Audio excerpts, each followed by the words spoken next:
or older, do you consider this to be the emo anthem?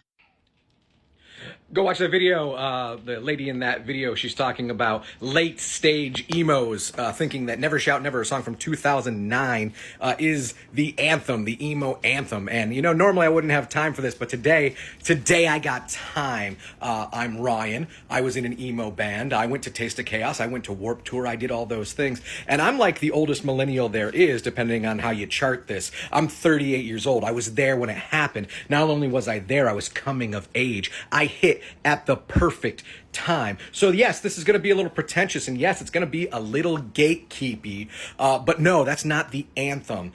In fact, I was emo before emo was cool, so you know as well as I do that if you were emo, we are a little gatekeepy, like it happened. Yeah, I was there when it happened. I know what it really is. So first of all, let's talk. There's like multiple phases of emo, all the way back to the 80s in DC.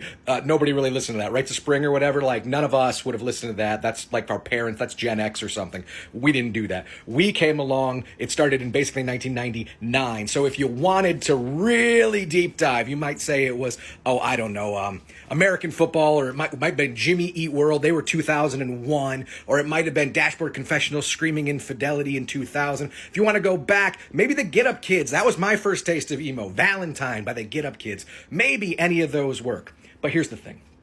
We didn't know what we were listening to then. We were just listening to rock music. It was emotional rock music, but we didn't know what it was. It wasn't going to change our culture. We weren't going to build an entire identity around it, certainly. We were just listening to music. We were just listening. Get Up Kids were cool. Jimmy Eat World was cool. We didn't know. It wasn't until 2002. And this is when it really happened. And then whatever else you're naming, you're wrong. It wasn't My Chem. My Chem was later. It wasn't The Used. The Used was later.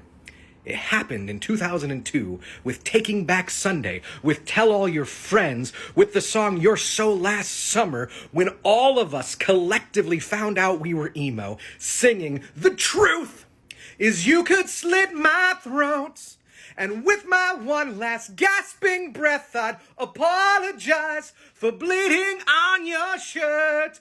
That's when we knew, because we related. I would apologize for bleeding on your shirt. That's when we found out just how in touch we were with these feelings and how lonely and miserable maybe we felt. That's when it happened. So that is the anthem. End of discussion.